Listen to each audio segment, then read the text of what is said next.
Je m'appelle Côme Pascalin, je suis maître de conférence à la faculté de pharmacie, pharmacien et docteur d'université. Bonjour, je m'appelle Sophie Fouché-Court, je suis docteur en pharmacie, diplômée de la faculté de Tours et je suis chargée de recherche à l'INRAE. Je m'appelle Philippe Roinjard, j'ai effectivement fait des études de pharmacie ici à Tours. J'ai franchi les différentes étapes de maître de conférence universitaire puis praticien hospitalier professeur des universités, donc PUPH. Alors, qu'est-ce qu'on fait concrètement quand on est chercheur? En fait, on fait plein de choses très différentes. C'est un métier qui a beaucoup de facettes. D'abord, on réfléchit à poser une question, à établir un projet, à poser des hypothèses et à mettre en œuvre les protocoles qui vont permettre de répondre à ces questions. Ensuite, il y a toute une étape d'analyse des résultats et de communication de ces résultats à travers des publications ou des communications dans un congrès. Je dirige une unité INSERM où on travaille sur les virus des hépatites, le sida notamment, et puis certains virus émergents. Je suis biologiste cellulaire, donc j'enseigne la biologie cellulaire, mais je travaille sur les virus, je m'intéresse justement à tout le cycle infectieux des virus dans les cellules, comment ils rentrent dans les cellules, comment ils se multiplient, comment ils sortent des cellules. Et je vais d'une recherche un peu fondamentale à une recherche plus appliquée. Un enseignant-chercheur partage son temps entre l'enseignement et la recherche. Je participe à l'enseignement de différentes disciplines à la faculté de pharmacie, par exemple la pharmacologie ou les pathologies ou la présentation des pathologies du système cardiovasculaire.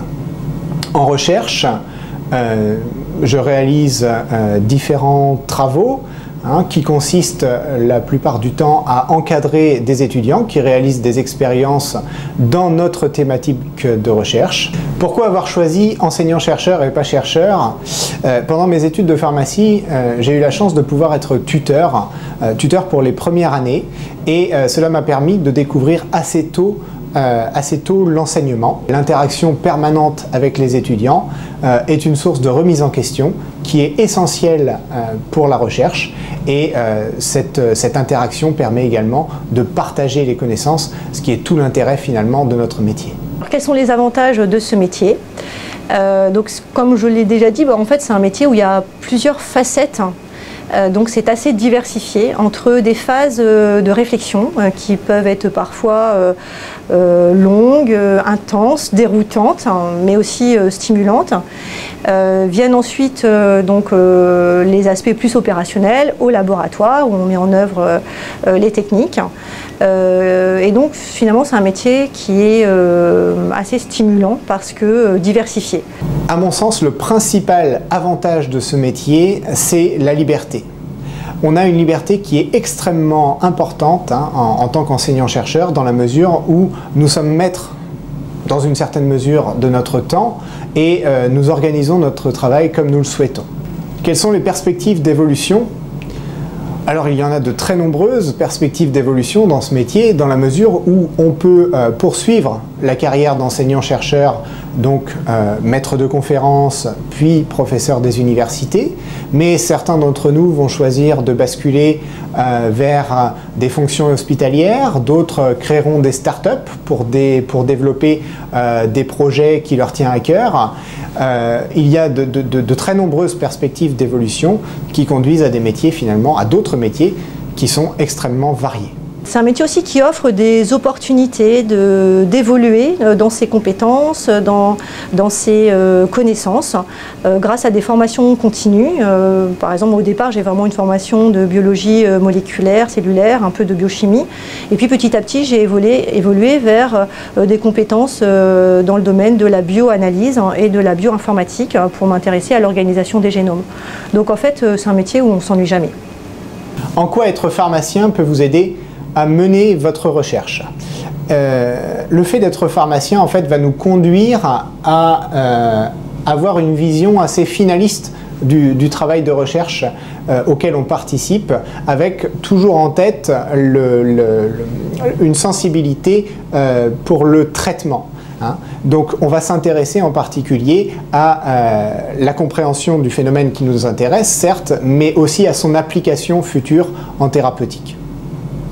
Alors ce sont des études qui, de mon point de vue, présentent un intérêt de grande panoplie de disciplines abordées. On est toujours dans le domaine de la biologie, évidemment, mais par exemple, il y a une très forte imprégnation biomédicale. Voilà, donc on sait ce que c'est que la physiopathologie. Et puis, il y a donc de la biologie fondamentale, biologie végétale, jusqu'à la parasitologie ou la microbiologie. Donc finalement, il y a plusieurs disciplines. Ça c'est une grande richesse parce que ça permet d'aborder, d'avoir une culture biologique générale qui permet d'être à l'aise dans plusieurs laboratoires et donc éventuellement de répondre à plusieurs opportunités de thèse ou de concours. Une journée type, c'est vraiment très difficile de vous en présenter une parce qu'en fait les journées ne se ressemblent pas. Et en fait c'est pour ça moi que j'aime ce métier, c'est que c'est pas routinier du tout, on fait jamais tout à fait la même chose. Je peux passer des fois la journée entière à regarder au microscope par exemple, ça m'arrive. Mais il y a aussi beaucoup de charges administratives qui font qu'il y a des réunions, il y a beaucoup de travail aussi à l'ordinateur pour tout ce qui concerne l'administration d'une équipe de recherche qui représente plus de 30 personnes. Alors en un mot, qu'est-ce que la recherche? C'est un travail d'équipe super stimulant. La recherche en un mot, pour moi la recherche c'est ludique parce qu'on pose des questions, on essaye de trouver des réponses, donc c'est un peu comme un jeu, même si ça ne marche pas à tous les coups. C'est quoi la recherche? C'est un métier passionnant.